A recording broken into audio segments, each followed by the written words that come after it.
19 വർഷകാലമായി സഭയുടെ ഭാഗമായിട്ട് ഇങ്ങനെ ഒരു കർത്തവ്യം സഭ ഏൽപ്പിച്ചതിൽ നന്ദി പറയുന്നു. മനോഹരമായി ചെയ്യാൻ സാധിക്കുമെന്ന് ഇരിക്കുന്നു. ചെറിയൊരു പേടിയുണ്ട്.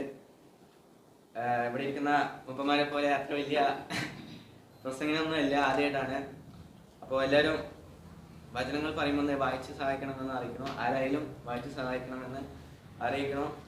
ഇന്ന് പല വിശ്വാസികൾക്കും ദൈവസന്നിധിയിലേക്ക് വരുവാനോ ദൈവത്തെ അന്വേഷിക്കാനോ ദൈവത്തിന് അടുക്കിലേക്ക് വരുവാനോ സമയം കണ്ടെത്താൻ കഴിയില്ല എന്നതിലാണ് യാഥാർത്ഥ്യം. ഇന്നലെ സാറിൻ്റെ ഭവനിൽ വെച്ച് നടക്കുന്ന പ്രാർത്ഥന വഴിയുണ്ടായിരുന്നു. വെറും 6 പേരാണ് ആ പ്രാർത്ഥനയിൽ പങ്കെടുത്തത്. സാറിനെ ഒഴിവാക്കാൻ നമുക്ക്, എന്നാലും വെറും 5 പേരാണ് സാറിൻ്റെ ഭവനത്തിൻ്റെ ഒരു പ്രാർത്ഥനയ്ക്ക് വേണ്ടി പങ്കെടുത്തത്. സാറ് വെളിയിൽ പറയില്ലെങ്കിലും ഉള്ളിൽ വിഷമം ഉണ്ടാവും, ആരായാലും ഉണ്ടാവും. അപ്പോൾ ഇന്ന് പലർക്കും പല പ്രതിസന്ധികളായിരിക്കും വരാൻ, ബുദ്ധിമുട്ടുകൾ ഉണ്ടാവും, പല കാര്യങ്ങളും ഉണ്ടാവും. എന്നാൽ നമ്മൾ നോക്കേണ്ട ഒരു കാര്യമുണ്ട്. മനുഷ്യനെ അടച്ചു കളഞ്ഞാൽ നിങ്ങൾക്ക് മുമ്പിൽ അടഞ്ഞു പോയിരിക്കുന്ന വാതിലുകളെ തുറക്കാൻ ശേഷിയുള്ള ദൈവത്തിന് അടുക്കിലേക്കാണ് നാം വരുന്നത് എന്ന് നാം ഓർത്തുകൊള്ളേണ്ടതാണ്. നീ ഇന്ന് ദൈവത്തെ ആരാധിക്കാൻ വരുന്ന സമയങ്ങളിൽ നിനക്ക് പ്രയാസങ്ങളും ബുദ്ധിമുട്ടുകളും നേരിടും. പല വാതിലുകളും നിന്റെ മുമ്പിൽ അടഞ്ഞു പോകും. എന്നാലും അതിനൊക്കെ തുറക്കാൻ ശേഷിയുള്ള ഒരു ദൈവത്തിന് അടുക്കിലേക്കാണ് വരുന്നത് എന്ന വിശ്വാസം നിലയുണ്ടെങ്കിൽ, എന്തെല്ലാം ബുദ്ധിമുട്ടുണ്ടെങ്കിലും എന്തെല്ലാം പ്രയാസങ്ങൾ ഉണ്ടെങ്കിലും ദൈവത്തിന് അടുക്കിലേക്ക് നിനക്ക് വരാനുള്ള വഴി ദൈവം തുറന്നു തന്നിരിക്കും. അത് ഉറപ്പാണ്. സങ്കീർത്തനിൽ പറഞ്ഞവരെ അവന്റെ പ്രാകാരങ്ങളിൽ പാർക്കുന്ന ഒരു ദിവസം വേറെ 1000 ദിവസത്തേക്കാൾ ഉത്തമമല്ലോ എന്ന് സങ്കീർത്തകാരൻ പറയണ പോലെ, ഇന്ന് നാം 6 ദിവസം പണിയെടുത്താലും 6 ദിവസം കല്യാണത്തിന് പോയാലും മരണത്തിന് പോയാലും എന്തിനു പോയാലും ആ 7-ാം ദിവസം ദൈവസന്നിധിയിൽ വന്ന് അവന്റെ പ്രാകാരങ്ങളിൽ പാർക്കുന്നത് നിങ്ങൾ വേറെ എല്ലാ ദിവസത്തെക്കാളും ഉത്തമമാണെന്ന് നാം ഓർത്തുകൊള്ളുന്നതാണ്. ഇന്ന് പലർക്കും ദൈവത്തിന് അടുക്കിലേക്ക് വരുവാനോ ദൈവത്തെ ആരാധിക്കാൻ സമയം കണ്ടെത്താൻ കഴിയാത്തത് പല കാരണങ്ങൾ കൊണ്ടായിരിക്കും. എന്നാൽ ആ കാരണങ്ങളെല്ലാം മാറ്റി നിർത്തി ദൈവത്തിന് അടുക്കിലേക്ക് വരാൻ എന്നൊരു മനസ്സ് നാം കാണിക്കേണ്ടതാണ്. ഇന്നിവിടെ കടന്നു വന്നിരിക്കുന്ന എത്ര പേർക്ക് യേശുവിനോട് സ്നേഹമുണ്ട്, അല്ലെങ്കിൽ അവന്റെ വചനം പ്രമാണിക്കുന്നുണ്ട് എന്ന് നാം നോക്കേണ്ടതാണ്. യോഹന്നാൻ എഴുതിയ ലേഖനത്തിൽ 14-ാം അധ്യായം 23-ാമത്തെ വാക്യത്തിൽ പറയുന്നു, യേശു അവരോട്, എന്നെ സ്നേഹിക്കുന്നവർ എൻ്റെ വചനം പ്രമാണിക്കും, എൻ്റെ പിതാവ് അവനെ സ്നേഹിക്കും, ഞങ്ങൾ അവൻ്റെ അടുക്കൽ വന്ന് അവനോട് വാസം ചെയ്യുമെന്ന് പറയുന്നു. ഇന്ന് നാം അവനെ സ്നേഹിക്കുകയാണെങ്കിൽ, അവൻ്റെ വചനം പ്രമാണിക്കുകയാണെങ്കിൽ, ഇന്ന് ദൈവം നമ്മോട് കൂടെ വാസം ചെയ്യും. ഇന്ന് ദൈവം അവൻ്റെ പിതാവുമായി നമ്മുടെ കൂടെ വാസം ചെയ്യുമെന്ന് വചനത്തിൽ കൃത്യമായി കാണുന്നു.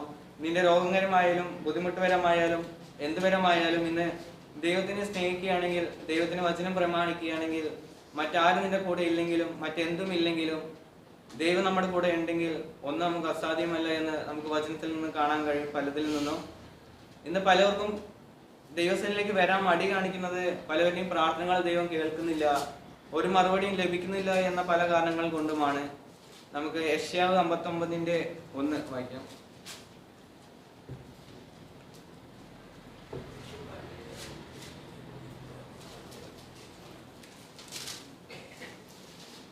രക്ഷിപ്പാൻ കഴിയാതെ വണ്ണം യഹോവയുടെ കൈ കുറുകിയിട്ടില്ല, കേൾപ്പാൻ കഴിയാതെ വണ്ണം അവന്റെ ചെവി ബന്ധമായിട്ടുമില്ല. നിങ്ങളുടെ അകൃത്യങ്ങൾ അത്രേ നിങ്ങളെയും നിങ്ങളുടെ ദൈവത്തെയും തമ്മിൽ ഭിന്നിപ്പിച്ചിരിക്കുന്നത്. നിങ്ങളുടെ പാപങ്ങൾ അത്രേ അവൻ കേൾക്കാതെ വണ്ണം അവന്റെ മുഖത്തെ നിങ്ങൾക്ക് മറയ്ക്കുമാറാക്കി. നമ്മുടെ പാപങ്ങൾ, നമ്മുടെ അകൃത്യങ്ങൾ എത്രയാണ് നമ്മളും നമ്മുടെ ദൈവവും തമ്മിലായിട്ട് നമ്മളെ ഭിന്നിപ്പിച്ചിരിക്കുന്നതെന്ന് നമുക്ക് കൃത്യമായി കാണാൻ കഴിയും. നമ്മളിന്ന് യാചിക്കുന്ന യാചനകൾക്കും നമ്മളിന്ന് അപേക്ഷിക്കുന്ന അപേക്ഷകൾക്കും ദൈവത്തെ നമ്മെ രക്ഷിപ്പാൻ കഴിയാത്തവണ്ണോ അല്ലെങ്കിൽ കേൾപ്പാൻ കഴിയാത്തവണ്ണോ അവനൊരു കുഴപ്പവുമില്ല, യാതൊരു പ്രശ്നവുമില്ല എന്ന് നമുക്ക് വചനത്തിൽ കാണാൻ കഴിയും. മറിച്ച് ഇതെല്ലാം നമ്മുടെ അകൃത്യങ്ങളും നാം ദൈവത്തോടും ദൈവവചനത്തോടും ചെയ്യുന്ന പാപങ്ങളും അത്രേ ദൈവം നമ്മെ ഇപ്പോഴും പല കാര്യങ്ങളിൽ നിന്നും വിടുവിക്കാത്തത് എന്ന് നാം ഓർത്ത് നോക്കേണ്ടതാണ്. നമ്മുടെ ഹൃദയങ്ങൾ നമ്മൾ പലപ്പോഴും പരീക്ഷിച്ച് നോക്കേണ്ട ഒന്നാണ്. ഹൃദയങ്ങളെ ശോധന ചെയ്യുന്ന യഹോവയാണ്. നാമും നമ്മുടെ ഹൃദയങ്ങളെ ദൈവസന്നിധിയിൽ വരുമ്പോൾ അല്ലെങ്കിൽ ദൈവത്തോട് പ്രാർത്ഥന സമയങ്ങളിൽ നാം കഴിഞ്ഞുപോയ ദിവസങ്ങളെ കുറിച്ച് ദൈവത്തിൽ നമ്മുടെ ഹൃദയം ഒന്ന് പരിശോധിച്ച് നോക്കേണ്ടതാണ്. പലരും എന്നെ അധ്വാനിക്കുന്നവരാണ്, പലതും ചെയ്യുന്നതാണ്. മത്തായി 6:26 പറഞ്ഞവരെ, ആകാശത്തിലെ പറവകളെ നോക്കുവിൻ, അവ വിതയ്ക്കുന്നില്ല, കൊയ്യുന്നില്ല, കൽപ്പുരയിൽ കൂട്ടി വയ്ക്കുന്നതുമില്ല, എങ്കിലും സ്വർഗസ്നായ നിങ്ങളുടെ പിതാവ് അവയെ പുലർത്തുന്നു എന്ന് വചനം പറയുന്നു. അതായത് പ്രിയമുള്ളവർ, ഇന്ന് നിങ്ങൾക്ക് പല കാര്യങ്ങളും ഉണ്ടാവും, പലതും ഉണ്ടാവും. പക്ഷെ നിങ്ങൾക്ക് വേണ്ട സമയത്ത്, നിങ്ങൾക്ക് വേണ്ട ആവശ്യമായ സമയത്ത് ആകാശത്തെ പറവകളെ പുലർത്തുന്ന പോലെ അതിന്റെ തൊട്ട് താഴെ അവയേക്കാൾ നിങ്ങൾ ഏറ്റവും വിശേഷമുള്ളവ എന്ന് പറഞ്ഞിട്ടുണ്ട്. ഈ ആകാശത്തിലെ പറവകളെ കാട്ടിലും നിങ്ങൾ ഏറ്റവും വിശേഷമുള്ളവരാണ് അവൻ. കാരണം 6 ദിവസം ദൈവം ഭൂമിയെ സൃഷ്ടിച്ചു. എന്തുകൊണ്ട് മനുഷ്യനെ ഫസ്റ്റ് സൃഷ്ടിച്ചില്ല? 6-ാം ദിവസം ആണ്, അവസാന ദിവസമാണ് ദൈവം മനുഷ്യനെ സൃഷ്ടിച്ചത്. കാരണം ഈ 1 തൊട്ട് 5 വരെ ദിവസങ്ങളിൽ ദൈവം ഭൂമിക്ക് വേണ്ടതെല്ലാം ചെയ്തു, ഭൂമിയിലെല്ലാം ചെയ്തു. 6-ാം ദിവസം മനുഷ്യനെ സൃഷ്ടിച്ചതിന്റെ കാരണം മനുഷ്യന് വാസയോഗ്യമാണ് ഭൂമി, മനുഷ്യന് ജീവിക്കാനുള്ളതെല്ലാം ഭൂമിയിലുണ്ട് എന്ന ഉറപ്പുള്ളതുകൊണ്ടായിരിക്കും, ആ ഒരു ഇതുള്ളതുകൊണ്ടാണ് ദൈവം 6-ാം ദിവസം മനുഷ്യനെ സൃഷ്ടിച്ചത്. അതിൽ ദൈവം പ്രസാദിക്കുകയും ചെയ്തത് ദൈവത്തിന്റെ സ്വന്തം സ്വരൂപത്തിലാണ് ദൈവം മനുഷ്യനെ സൃഷ്ടിച്ചത്. ആകയാൽ നമുക്ക് വേണ്ട സമയത്ത്, നമുക്ക് വേണ്ട ആവശ്യമായ സമയത്ത് ആകാശത്തിലെ പറവകളെ പോറ്റുന്ന പോലെ നമ്മളെ വേണ്ട സമയത്ത് ദൈവം നമ്മളെ പുലർത്തുന്നതായിരിക്കും. പലർക്കും ഇന്ന് ദൈവസേനയിൽ ഉറച്ചു നിൽക്കാനുള്ള ധൈര്യമില്ല. 2 ദിനവൃത്താന്തം 15:7 പറയുന്ന പോലെ, എന്നാൽ നിങ്ങൾ ധൈര്യമായിരിക്കും, നിങ്ങളുടെ കൈ തളർന്നു പോകാതെ നിങ്ങളുടെ പ്രവൃത്തിക്കും പ്രതിഫലം ഉണ്ടാകും എന്ന് പറയുന്നുണ്ട്. നിങ്ങളുടെ കൈകൾ തളർന്നു പോകരുത് എന്നാണ് വചനം പറയുന്നത്. പല പ്രതിസന്ധികളും പല ബുദ്ധിമുട്ടുകളും നിങ്ങൾക്കിടയിൽ ക്രിസ്ത്യ ജീവിതത്തിലേക്ക് വരും. എന്നാൽ അവിടെ ഒന്നും നിങ്ങൾ തളർന്നു പോകാതെ, നിങ്ങൾ പെട്ടു പോകാതെ, സങ്കടപ്പെട്ടു പോകാതെ ഉറച്ചു നിന്ന് കൂടുതലായി ദൈവത്തോട് ചേർന്ന് വരികയാണ് ചെയ്യേണ്ടത്. ഈ നിങ്ങൾ ദൈവത്തിന് വേണ്ടിയും ദൈവസഭയ്ക്കും ദൈവമക്കൾക്കും വേണ്ടി ചെയ്ത എല്ലാ പ്രവൃത്തികൾക്കും ഒരു ദിവസം പ്രതിഫലം ഉണ്ടാകുമെന്ന് തന്നെയാണ് വചനം പറയുന്നത്. ഇന്ന് പലരും ആരാധിക്കുന്ന സമയങ്ങളുണ്ട്, പലരും പ്രാർത്ഥിക്കുന്നുണ്ട്. ഇന്ന് കുടുംബപരമായും വിദ്യാഭ്യാസപരമായും രോഗപരമായും അങ്ങനെ പലപരമായും ഇന്ന് ദൈവത്തോട് നാം പ്രാർത്ഥിക്കുന്ന സമയമുണ്ട്. വചനത്തിൽ നാം കാണുന്നു, അവങ്കിലേക്ക് നോക്കിയാൽ പ്രകാശത്തിലായി അവരുടെ മുഖം ലജ്ജിച്ചു പോയതുമില്ല എന്ന വചനം പറയുന്നുണ്ടെങ്കിൽ, ഇന്ന് നിന്റെ പ്രാർത്ഥനകളും ഇന്ന് നിന്റെ പ്രതിസന്ധികളും എല്ലാം ദൈവത്തിലേക്ക് നോക്കിയാണെങ്കിൽ നിന്റെ മുഖം ലജ്ജിച്ചു പോകാൻ ഒരിടയും അവൻ വരുത്തില്ല എന്ന് ഉറപ്പാണ്. അവങ്കിലേക്ക് നോക്കിയവർ ആരും ഇതുവരെ ലജ്ജിച്ചു പോയിട്ടില്ല, അവരെല്ലാവരും പ്രകാശത്തിലുള്ളൂ എന്ന് വചനം കാണുന്നു. ദാനിയേലിനെ കുറിച്ച് നമ്മൾ നോക്കിക്കഴിഞ്ഞാൽ, സിംഹകുഴിയിൽ ദാനിയേലിനെ തള്ളിയിട്ടു. പലരും പറഞ്ഞിട്ടുണ്ടാവും ദാനിയേലിനെ സിംഹങ്ങൾ കടിച്ചു കീറും, കാരണം വിശന്നിരിക്കുന്ന സിംഹങ്ങളാണ്, അവർ കടിച്ചു കീറും എന്ന് തന്നെ എല്ലാവരും വിചാരിച്ചിട്ടുണ്ടാവും. എന്നാൽ അവിടെ ദൈവത്തിന്റെ അത്ഭുതം നമുക്ക് കാണാൻ കഴിയുന്നത്, ആ സിംഹങ്ങൾ അവനൊന്നും ചെയ്തില്ല എന്നതാണ്. രാജാവ് വന്നിട്ട് ദാനിയേലിനോട് വിളിക്കുന്നത് ജീവനുള്ള ദൈവത്തിന്റെ ദാസനായ ദാനിയേലേ എന്നാണ് വിളിക്കുന്നത്. ഇന്ന് നിങ്ങളുടെ പ്രതിസന്ധികൾ, നിങ്ങൾ ഈ കുഴികളിൽ അകപ്പെട്ടു പോകുമ്പോൾ, നിങ്ങളുടെ ഭാരങ്ങളിൽ അകപ്പെട്ടു പോകുമ്പോൾ, ഇന്ന് നിങ്ങളെ എവിടെയും എത്തില്ല, നിങ്ങൾ ഉയർന്നു വരികയില്ല എന്ന് നിങ്ങളെ തള്ളിപ്പറയുന്ന നിങ്ങളുടെ ദുഷ്ടന്മാരോടും നിങ്ങളുടെ ശത്രുക്കളോടും നിങ്ങൾക്ക് പറയാൻ കഴിയും, എൻ്റെ ദൈവം എന്നെ ഇവിടെ നിന്ന് ഉയർത്തും, എന്നെ ദൈവം കുഴിയിൽ നിന്ന് ഉയർത്തുന്ന ദൈവമാണ്. നാം ചിന്തിച്ചു നോക്കേണ്ടത്, പാപം എന്ന ചേറ്റിൽ നാം കടന്നിട്ട് നമ്മളെ നല്ല ഒരു ജീവിതത്തിലേക്ക് ദൈവം നമ്മെ ഏൽപ്പിച്ചതാണ്. നമ്മളിന്ന് പാട്ട് 71 പാട്ടിൽ നമ്മൾ പറഞ്ഞ പോലെ, ചേറ്റിലല്ലയോ കിട്ടുന്നത് ഓർത്തു നോക്കിയാൽ നാറ്റുമല്ലയോ ഭവിച്ചത് എന്ന് പറയുന്നത് പോലെ, നാം പാപം എന്ന ചേറ്റിലായിരുന്നു നാം കടന്നത്. അവിടെ നിന്ന് നമ്മൾ ഇത്ര വലിയ എത്തിച്ച് ദൈവത്തെ ആരാധിപ്പാനും സ്നേഹിപ്പാനും ഇന്ന് സമയം കണ്ടെത്താൻ കഴിയുന്നതിൽ ഇല്ല എന്നതിൽ വലിയൊരു കഷ്ടമാണ്. യിരെമ്യാവ് 31:16 പറയുന്നു, യഹോവ ഇപ്രകാരം അരുളി ചെയ്യുന്നു, കരയാതെ നിന്റെ ശബ്ദവും കണ്ണുനീർ വാർക്കാതെ നിന്റെ കണ്ണും അടക്കിക്കൊള്ളുക, നിന്റെ പ്രവൃത്തിക്ക് പ്രതിഫലം ഉണ്ടാവും. നമ്മൾ വചനത്തിൽ നോക്കി കഴിഞ്ഞാൽ ഏറ്റവും കൂടുതൽ പ്രതിഫലം ലഭിക്കും, പ്രതിഫലം കിട്ടും എന്ന് നമുക്ക് കാണാൻ കഴിയും. നമ്മൾ നോക്കേണ്ട കാര്യം, ഇന്ന് നീ ദൈവത്തിന് വേണ്ടി ചെയ്തതും എല്ലാ കാര്യങ്ങൾക്കും വേണ്ടിയും ഇന്ന് നീ വചനം പറഞ്ഞത് കൊണ്ടോ ഈ വചനം എടുത്തു നടന്നുകൊണ്ടോ നിനക്കുണ്ടാകുന്ന ബുദ്ധിമുട്ടുകളും എല്ലാം വെറും സാരമാണ്. കാരണം അന്ത്യനാളിൽ നമുക്കുണ്ടാകാൻ പോകുന്ന ആ ഒരു വെളിപ്പാട്, ആ ഒരു വലിയ ഒരു ദർശനം, ആ വലിയൊരു പ്രത്യാശ എന്നത് വളരെ വലുതാണ്. ഇന്ന് നീ അനുഭവിക്കുന്ന ഈ കഷ്ടങ്ങളും എല്ലാം വളരെ ചുരുക്കമാണെന്ന് ഓർത്തുകൊള്ളൂ. ഇത് ദൈവം നമ്മളെ എല്ലാവരും പറയാറുണ്ട്, ദൈവം നമ്മളെ ശിക്ഷിക്കുന്നു, ദൈവം നമുക്ക് ശിക്ഷ തരുന്നു എന്നൊക്കെ പലരും പറയാറുണ്ട്. എന്നാൽ ദൈവം നമ്മളെ ശരിക്കും ശിക്ഷിക്കാറില്ല, മറിച്ച് ദൈവം നമ്മളെ പരീക്ഷിക്കുകയാണ്. നീ ദൈവത്തിൽ എത്രമാത്രം ഉറപ്പുള്ളവനാണ്, നീ എന്തൊക്കെ വന്നാലും ദൈവത്തിൽ നിന്ന് മാറിപ്പോകില്ല എന്ന് ദൈവം നിന്നെ പരീക്ഷിക്കണതാണെന്ന് നോക്കാം. നമുക്ക് അതിനെപ്പറ്റി നോക്കുന്നത് യിരെമ്യാവ് 29:11 വാക്യം പറ്റും. യിരെമ്യാവ് 29:11 വാക്യം.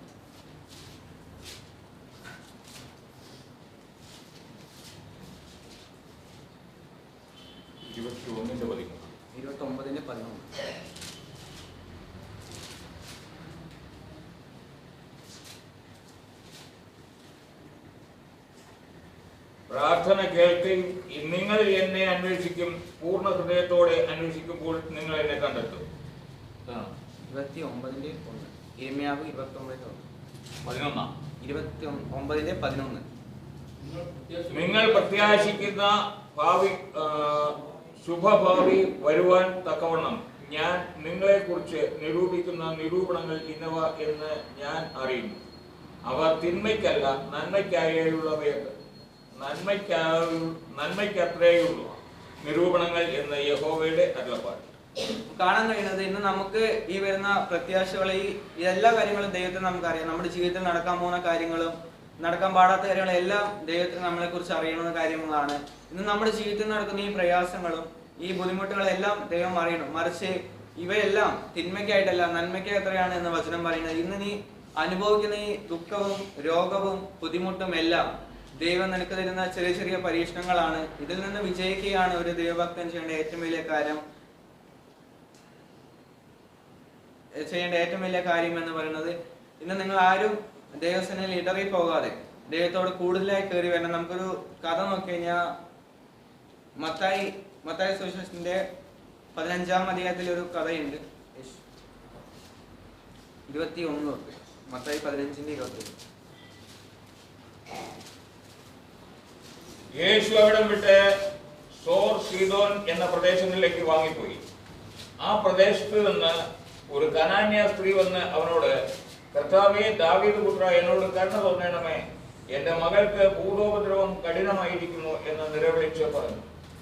അവൻ അവളോട് ഒരു വാക്കും ഉത്തരം പറഞ്ഞില്ല. അവന്റെ ശിഷ്യന്മാർ അടുക്കെ വന്നു. അവൾ നമ്മുടെ പിന്നാലെ നിലവിളിച്ചുകൊണ്ട് വരുന്നു, അവളെ പറഞ്ഞയക്കണമേ എന്ന് അവനോട് അപേക്ഷിച്ചു. അതിന് അവൻ, ഇസ്രായേൽ ഗൃഹത്തിലെ കാണാതെ പോയ ആടുകളുടെ അടുക്കിലേക്ക് അല്ലാതെ എന്നെ അയച്ചിട്ടില്ല എന്ന് ഉത്തരം പറഞ്ഞു. എന്നാൽ അവൾ വന്നു, കർത്താവേ, എന്നെ സഹായിക്കണമേ എന്ന് പറഞ്ഞ് അവനെ നമസ്കരിച്ചു. അവനോ, മക്കളുടെ അപ്പം എടുത്ത് നായ്ക്കൾക്ക് ഇട്ടുകൊടുക്കുന്നത് വിഹിതം നന്നല്ല എന്ന് ഉത്തരം പറഞ്ഞു. അതിന് അവൾ, അതേ കർത്താവേ, നായ്ക്കുട്ടികളും ഉടയവരുടെ മേശയിൽ നിന്ന് വീഴുന്ന നുറുകുകൾ തിന്നുന്നുണ്ടല്ലോ എന്ന് പറഞ്ഞു. യേശുവോട്, സ്ത്രീയെ, നിന്റെ വിശ്വാസം വലിയത്, നിന്റെ ഇഷ്ടം പോലെ നിനക്ക് ഭവിക്കട്ടെ എന്ന് ഉത്തരം പറഞ്ഞു. ആ നാഴിക മുതൽ അവളുടെ മകൾക്ക് സൗഖ്യം വന്നു. നമുക്ക് കാണാൻ കഴിയുന്ന ഒരു കനാന്യ സ്ത്രീന്റെ മക്കൾക്ക് വന്ന രോഗത്തെ കുറിച്ച് യേശുവിനോട് വന്ന് പറയുന്ന കാര്യമാണ്. ഇവിടെ നമ്മളും ചില സമയത്ത് ഈ സ്ത്രീകളെ പോലെയാണ്. കാരണം നമ്മളും കൂടുതലായി ദൈവത്തോട് പ്രാർത്ഥിക്കാറുണ്ട്, യാചിക്കാറുണ്ട്. എന്നാൽ ഇവിടെ നമുക്ക് കാണാൻ കഴിയുന്നത് അവളോട് ഒരു വാക്കും ഉത്തരം പറഞ്ഞില്ല. നമ്മൾ പലപ്പോഴും പ്രാർത്ഥിക്കുന്ന സമയത്ത് നമുക്ക് അപ്പൊ തന്നെ മറുപടി ലഭിക്കില്ല, അല്ലെങ്കിൽ നമുക്ക് അതിനൊരു മറുപടി ലഭിച്ചില്ല എന്ന് വരും. എന്നാൽ ആ സ്ത്രീ അവിടെ വിട്ടുകൊടുത്തില്ല. വീണ്ടും വീണ്ടും ദൈവത്തിന് അടുക്കിലേക്ക് ചെന്നുകൊണ്ട് തന്നെ ഇരുന്നു. അവന്റെ ശിഷ്യന്മാരുടെ അടുത്ത് ചെന്നു. നമ്മൾ അങ്ങനെ തന്നെയാണ്. പലപ്പോഴും നമ്മൾ പ്രാർത്ഥിക്കുന്നത് നമുക്ക് ലഭിക്കാത്ത കാര്യങ്ങൾ ഒന്നെങ്കിൽ സഭയിലെ മൂപ്പനോടോ അല്ലെങ്കിൽ ഏതെങ്കിലും പാസ്റ്ററോടോ നമ്മൾ പോയി പറയും, എനിക്ക് വേണ്ടി പ്രാർത്ഥിക്കണം, അല്ലെങ്കിൽ കുടുംബത്തിന് വേണ്ടി പ്രാർത്ഥിക്കണം എന്ന് നമ്മൾ പറയാറുണ്ട്. അതുപോലെ ഈ സ്ത്രീയും അവന്റെ ശിഷ്യന്മാരോടും നിലവിളിച്ച് നടന്നു. ശിഷ്യന്മാർ യേശുവോട് പറഞ്ഞപ്പോഴാണ് യേശു പറയുന്നത്, ഇസ്രായേൽ ഗൃഹത്തിലെ കാണാതെ പോയ ആടുകളെ അടുക്കളയ്ക്ക് എന്നെ അയച്ചിട്ടുള്ളൂ എന്ന് ഉത്തരം പറഞ്ഞത്.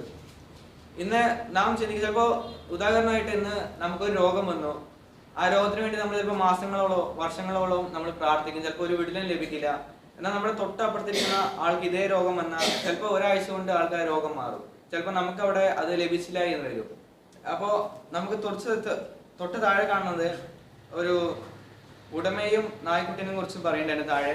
നമ്മൾ പലരും നായ്ക്കുട്ടികളെയും പൂച്ചകളെയൊക്കെ വളർത്തുന്ന ആൾക്കാരാണ്. നമുക്കറിയാം അവർക്ക് ഭക്ഷണം കൊടുക്കും, അല്ലെങ്കിൽ അവർക്ക് കഴിക്കാൻ കൊടുക്കും എന്ന് അത്രയും ഉറപ്പുള്ള ആളുടെ അടുത്ത് വന്ന് അത് സൗണ്ട് ഉണ്ടാക്കി ആ ഭക്ഷണം എങ്ങനെയാണ് മേടിച്ചെടുക്കുന്ന ഒരു ഇതുണ്ട്.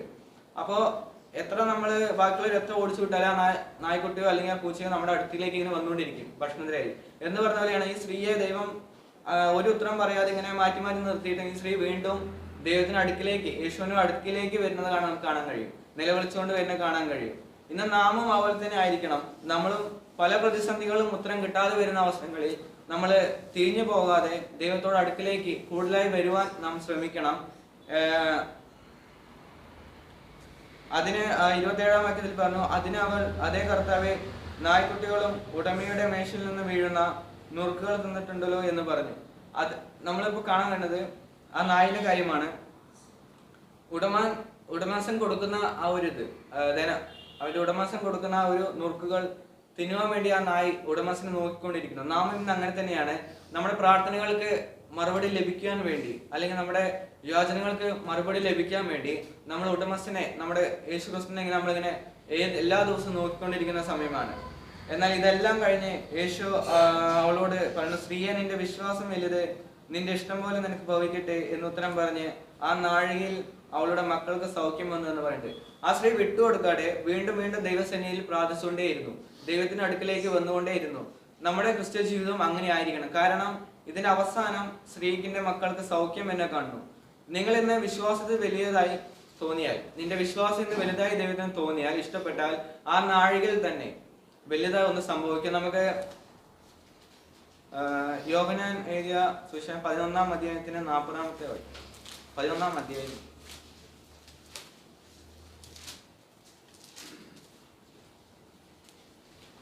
32. യേശു ഇരിക്കുന്നിടത്ത് മറിയ എത്തി.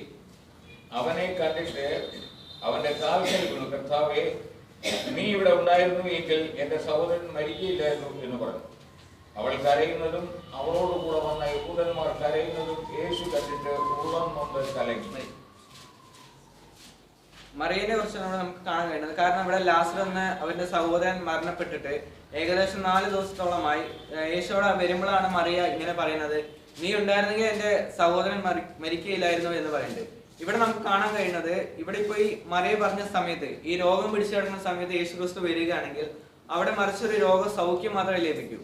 എന്നാൽ ഇവിടെ നമുക്ക് താഴോട്ട് നോക്കിക്കഴിഞ്ഞാൽ 39-ാമത്തെ വാക്യം തൊട്ട് നോക്കിക്കഴിഞ്ഞാൽ, കല്ലു നീക്കുവിൻ എന്ന് യേശു പറഞ്ഞു. മരിച്ചവന്റെ സഹോദരിയായ മാർത്ത, കർത്താവെ, നാറ്റം വച്ചു തുടങ്ങി 4 ദിവസമായല്ലോ എന്ന് പറഞ്ഞു. നാറ്റം വെച്ച് തുടങ്ങിയിട്ട് 4 ദിവസത്തോളമായി. മരണപ്പെട്ട് കഴിഞ്ഞ് ആ കല്ലറയുടെ അടുക്കിലേക്ക് ദൈവം വന്ന് മാർത്തയോട് കല്ല് നീക്കാൻ പറയുമ്പോൾ മാർത്ത പറഞ്ഞ കാര്യമാണ് 4 ദിവസത്തോളമായി. കാരണം നമ്മൾ നോക്കിയാൽ 4 ദിവസത്തോളം പറഞ്ഞാൽ അത്രയ്ക്കും ശരീരം അളിഞ്ഞു തുടങ്ങിയിട്ടുണ്ടാവും, ശരീരത്തിലെ പല ഭാഗങ്ങളും പൊട്ടി തുടങ്ങിയിട്ടുണ്ടാവും, വേണമെങ്കിൽ പുഴുവരെ അരിച്ചു തുടങ്ങിയിട്ടുണ്ടാവും, അത്രയ്ക്കും വികൃതം ആയിട്ടുണ്ടാവും ശരീരം എന്നത്. എന്നാൽ ദൈവം അവരോട് മറുപടി പറയുന്നുണ്ട്. അതിന്റെ കൂടെ 40-ാമത്തെ, യേശു അവളോട്, വിശ്വസിച്ചാൽ നീ ദൈവത്തിന്റെ മഹത്വം കാണും എന്ന് ഞാൻ നിന്നോട് പറഞ്ഞില്ലയോ എന്ന് പറഞ്ഞു. അവർ കല്ല് നീക്കി. യേശു മേലോട്ട് നോക്കി, പിതാവേ, നീ എന്റെ അപേക്ഷ കേട്ടതിനാൽ ഞാൻ നിന്നെ വാഴ്ത്തുന്നു. നീ എപ്പോഴും എന്റെ അപേക്ഷ കേൾക്കുന്നു എന്ന് ഞാൻ അറിഞ്ഞിരിക്കുന്നു. എങ്കിലും നീ എന്നെ അയച്ചു എന്ന് ചുറ്റും നിൽക്കുന്ന പുരുഷാരം വിശ്വസിക്കേണ്ടതിന് അവരുടെ നിമിത്തം ഞാൻ പറയുന്നു എന്ന് പറഞ്ഞു. ഇങ്ങനെ പറഞ്ഞിട്ട് അവൻ ലാസറെ പുറത്തു വരിക എന്ന് ഉറക്കെ വിളിച്ചു. മരിച്ചവൻ പുറത്തു. ഇവിടെ കാണാൻ നമുക്ക് മാർത്ത വിചാരിച്ചിട്ടുണ്ടാവും, ചിലപ്പോ 4 ദിവസത്തോളമായി ഇതിൽ എഴുതിയിട്ടില്ല എന്നെങ്കിലും ചിലപ്പോ അവിടെ ഇരിക്കുന്ന ആൾക്കാരും വിചാരിച്ചിട്ടുണ്ടാവും, ഈ 4 ദിവസത്തോളമായി ശരീരം എന്തായാലും ജീവനോടെ വരില്ല എന്നെങ്കിലും ആരെങ്കിലും വിചാരിച്ചിട്ടുണ്ടാവും അവിടെ. പക്ഷെ അവിടെയാണ് ദൈവത്തിന്റെ അത്ഭുതം കണ്ടത്. വിശ്വസിച്ചാൽ നീ ദൈവത്തിന്റെ മഹത്വം ദർശിക്കും എന്ന് പറഞ്ഞ് അവിടെ മരണപ്പെട്ടു പോയി 4 ദിവസത്തോളം നാറ്റം വെച്ച ആ ശരീരം ദൈവം ലാസറെ പുറത്തിറങ്ങി വരിക എന്ന് പറഞ്ഞപ്പോൾ അവൻ ഇറങ്ങി വന്നു. മറ്റവിടെ നമ്മൾ നോക്കിക്കഴിഞ്ഞാൽ അവിടെ വെറും ഒരു രോഗ സൗഖ്യം മാത്രമേ നടക്കുമായിരുന്നു. എന്നാൽ ഇവിടെ 4 ദിവസത്തോളം മരണപ്പെട്ടു പോയ ആ വ്യക്തിയെ ഉയർത്തെഴുന്നേൽപ്പിച്ച് അത് വലിയൊരു അത്ഭുതമായിട്ടാണ് കാണുന്നത്. ഇന്ന് നമ്മുടെ ജീവിതവും ഏകദേശം ഇതുപോലെയാണ്. ചിലപ്പോൾ നമുക്ക് നടക്കേണ്ട സമയത്ത് ചിലപ്പോൾ നടന്നില്ല എന്ന് വരും. പക്ഷേ ചില സാഹചര്യങ്ങളിൽ അതിനേക്കാൾ വലുതൊന്നും നമ്മുടെ ജീവിതത്തിൽ ദൈവം ചെയ്തു തരുമെന്ന് നമുക്ക് ഇതിലൂടെ മനസ്സിലാക്കാൻ കഴിയും. ഇതിൽ പറഞ്ഞ യഹോവ എന്റെ വെളിച്ചവും എന്റെ രക്ഷയുമാകുന്നു, ഞാൻ ആരെ ഭയപ്പെടും? യഹോവ എന്റെ ജീവന്റെ ബലം, ഞാൻ ആരെ പേടിക്കുമെന്ന് സങ്കീർത്തനം 27 പറഞ്ഞ പോലെ ഇന്ന് നാം ആരും പേടിക്കേണ്ട കാര്യമില്ല. കാരണം അവനാണ് നമ്മുടെ വെളിച്ചം, അവനാണ് നമ്മുടെ എല്ലാം എന്ന് വചനത്തിൽ കൃത്യമായി കാണുന്നു. മറ്റൊരുത്തിനും രക്ഷയില്ല, നാം രക്ഷിക്കപ്പെടുവാൻ ആകാശത്തിന് കീഴിലും മനുഷ്യരുടെ ഇടയിലും നൽകപ്പെട്ട വേറൊരു നാമവും ഇല്ല എന്ന് വചനം പറയുന്നുണ്ടെങ്കിൽ, ഇന്ന് നാം ഈ ആരാധിക്കുന്ന ഈ ദൈവത്തെ, അല്ലെങ്കിൽ നാം ഇന്ന് വിശ്വസിക്കുന്ന ഈ ദൈവത്തെ മാത്രം നാം ആരാധിച്ചാൽ മതി. മറ്റൊന്നിലും നമ്മൾ ആരാധിക്കേണ്ട കാര്യമില്ല. കാരണം ഈ ദൈവം എല്ലാം നിറഞ്ഞവനാണ്, ഈ ദൈവം ശക്തിശാലിയാണ്. നമുക്ക് കാണാൻ കഴിയും. നമുക്ക് ഏലീശയുടെ കഥ നോക്കിക്കഴിഞ്ഞാൽ ഒരു സൈന്യം അവനെ പിടിച്ചുകൊണ്ടുപോകാൻ അവൻ പാർത്ത പട്ടണത്തിന് ചുറ്റും കൂടിയിരുന്നു. എന്നാൽ അവിടെ ദൈവപുത്രന്റെ ബാല്യക്കാരൻ രാവിലെ എഴുന്നേറ്റ് പുറത്തിറങ്ങിയപ്പോൾ ഒരു സൈന്യം കുതിരയും രഥമായി പട്ടണം വളഞ്ഞിരിക്കുന്നത് കണ്ടു. ബാല്യക്കാരൻ അവനോട്, അയ്യോ യജമാനെ, നാം എന്തു ചെയ്യുമെന്ന് പറഞ്ഞു. അത് അവൻ, പേടിക്കണ്ട, നമ്മോട് കൂടെയുള്ളവൻ അവരോട് കൂടെയുള്ളവരെക്കാൾ അധികം എന്ന് പറഞ്ഞു. അങ്ങനെ ദൈവപുത്രന്റെ കണ്ണ് തുറന്നു. അവിടെ ബാല്യക്കാരന്റെ കണ്ണ് യഹോവയോട് തുറക്കാൻ വേണ്ടി ഏലീശ പ്രാർത്ഥിച്ചപ്പോൾ അവനെ കണ്ണ് തുറന്നപ്പോൾ ബാല്യപുത്രൻ കാണുന്നത് എലീശന്റെ ബാക്കിൽ അതിനേക്കാൾ ശക്തിയേറിയത്, അതിനേക്കാൾ വലിയ ഒരു സൈന്യത്തെ ദൈവം ഒരുക്കിയിരിക്കുന്നു കണ്ടു. ഇന്ന് ശത്രു നമുക്കെതിരായി ഒരു പടയായി വന്നാലും നമ്മളെ അതിൽ നിന്ന് രക്ഷിപ്പാൻ മറ്റൊരു വലിയൊരു സൈന്യത്തെ ദൈവം നമുക്ക് വേണ്ടി ഒരുക്കുമെന്ന് നമുക്ക് ഇതിലൂടെ കാണാൻ കഴിയും. ഒന്നിനെ കുറിച്ച് നിങ്ങൾ വിചാരപ്പെടരുത്. എല്ലാത്തിലും പ്രാർത്ഥനയാലും അപേക്ഷയാലും നിങ്ങളുടെ ആവശ്യങ്ങളെ സ്വാർത്ഥത്തോടും കൂടെ ദൈവത്തോട് അറിയിക്കേണ്ടതാണ് വേണ്ടത് എന്ന് ഫിലിപ്പിയർ 4:6 എഴുതിയിരിക്കുന്നു. ഇന്ന് നമ്മുടെ എല്ലാ അപേക്ഷകളും എല്ലാ പ്രാർത്ഥനകളും സ്വാർത്ഥത്തോടെ ആയിരിക്കണം, പ്രാർത്ഥനയോടെ ആയിരിക്കണം. ഇന്ന് പലർക്കും അത് കഴിയുന്നില്ല എന്നതിലാണ് യാഥാർത്ഥ്യം. ഇന്ന് പലർക്കും വിശ്വാസം ദൈവത്തിൽ ഇല്ല എന്നതിലാണ് യാഥാർത്ഥ്യം. കടുകുമണിയോളം വിശ്വാസം നിന്നുണ്ടെങ്കിൽ ഈ മലയോട് നീങ്ങി പോകാൻ പറഞ്ഞാൽ പോകുമെന്ന് പറയുന്നു. അതുപോലെ തന്നെ അങ്ങനെ പല അത്ഭുതങ്ങളും ദൈവത്തിനെ നമുക്ക് കാണാൻ കഴിയും. ശദ്രക്, മേശക്, അബേദ്നെഗോ തീച്ചൂളയിൽ ഇട്ടിട്ടും ഒരു പോര പോലും ഏൽക്കാതെ മടങ്ങി വന്നതൊക്കെ നമുക്ക് കാണാൻ കഴിയും. ഇതൊക്കെ ചെയ്യുന്ന ഇന്ന് നമ്മള് നോക്കിയാൽ ഇതെല്ലാം പറഞ്ഞാലും ഒരു സാധാരണ ഒരു മനുഷ്യൻ ഇതൊന്നും വിശ്വസിക്കില്ല. കാരണം ഇത്രയ്ക്കും വലിയ അത്ഭുതങ്ങൾ കാണുമ്പോൾ ആരും വിശ്വസിക്കില്ല. കാരണം അത്രയ്ക്കും വലിയ അത്ഭുതങ്ങളാണ് നമ്മുടെ ദൈവം ഓരോരുത്തർക്കും വേണ്ടി ചെയ്തിരിക്കുന്നത്, നമുക്ക് വേണ്ടി ചെയ്യുന്നത് എന്ന് നമ്മൾ ഓർത്തുകൊള്ളുന്നതാണ്. ഇന്ന് പലവർക്കും ഇവിടെ കാണുന്ന പലരിലും ചിലപ്പോൾ പ്രയാസങ്ങളും ദുഃഖങ്ങളും നിരാശകളും എല്ലാം ഉണ്ടാകും. എന്നാൽ രണ്ടോ മൂന്നോ പേർ എൻ്റെ നാമത്തിൽ കൂടി വരുന്നവരൊക്കെയും അവന്റെ മധ്യം ഞാനുണ്ട് എന്ന് വചനത്തിൽ പറഞ്ഞിട്ടുണ്ടെങ്കിൽ ഇന്ന് നാം കൂടി വന്നിരിക്കുന്ന ഇവിടെ ദൈവത്തിന്റെ സാന്നിധ്യം ഉണ്ടാവും എന്ന് നമുക്ക് അറിയാം. ആ സാന്നിധ്യത്തിൽ ഇന്ന് ആരെങ്കിലും വിശ്വാസത്തോടെ പ്രാർത്ഥിക്കുന്നുവെങ്കിൽ, ആരെങ്കിലും ഉറപ്പോടെ പ്രാർത്ഥിക്കുന്നുവെങ്കിൽ ഇന്ന് ഈ നിമിഷം നിങ്ങൾക്ക് എന്ത് ബുദ്ധിമുട്ടുണ്ടെങ്കിലും ദൈവം മാറ്റിത്തരും എന്നത് നിശ്ചയമാണ്. ഉറപ്പായി വചനം സത്യമാണ്, വചനം യഥാർത്ഥ്യമാണ് എന്ന് ഓരോ വർഷം കഴിയുന്തോറും തെളിഞ്ഞുകൊണ്ടിരിക്കുകയാണ്. പല കാര്യങ്ങളോളം തെളിഞ്ഞുകൊണ്ടിരിക്കുകയാണ്. ലെവിയാഥാൻ എന്ന് പറഞ്ഞൊരു സർപ്പത്തിന്റെ കാര്യം ഇപ്പോൾ നമുക്ക് സോഷ്യൽ മീഡിയയിലൊക്കെ കാണാൻ കഴിയുന്നുണ്ട്. അത് വചനവുമായി ബന്ധപ്പെട്ട ഒരു സർപ്പമാണെന്ന് നമുക്ക് യെശയ്യാവ് 27-ാം അധ്യായത്തിന് 1 തൊട്ടുള്ള വായിച്ചതിന് നമുക്ക് മനസ്സിലാക്കാൻ കഴിയും.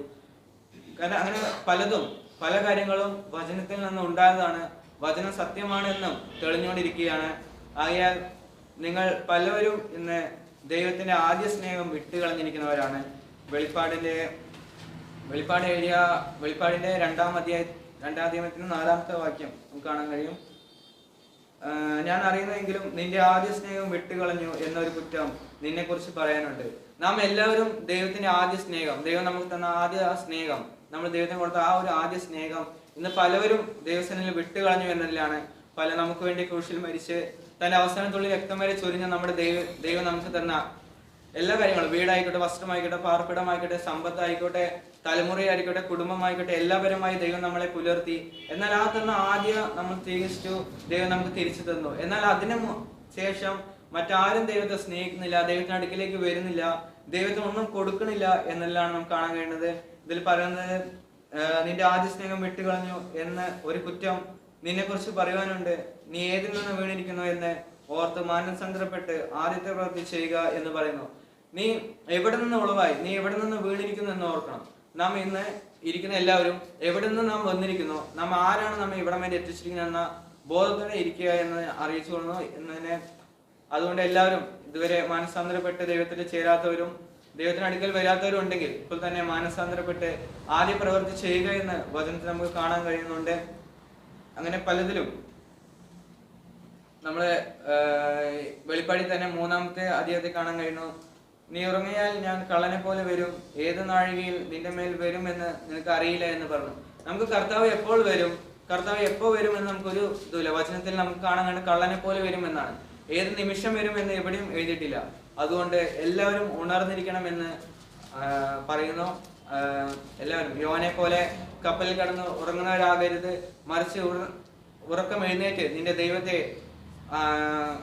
ആരാധിക്കുക എന്ന് വചനം പറഞ്ഞ പോലെ ഉറക്കം ഉണർന്നേറ്റ് എല്ലാവരും ദൈവത്തെ ആരാധിക്കണം എന്ന് അറിയിക്കുന്നു.